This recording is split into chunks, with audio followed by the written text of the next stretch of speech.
Good morning guys, good morning.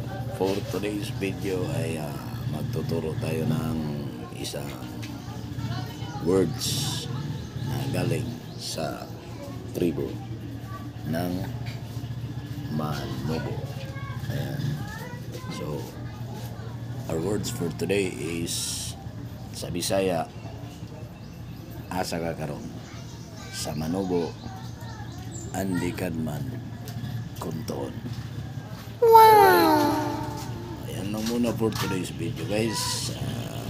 Hope you can get some few words of Manobo dialect language, and marami pa tayong i-upload na Manobo dialect. Just follow my page for more videos, and maraming salamat. Magandang umaga, each and everyone.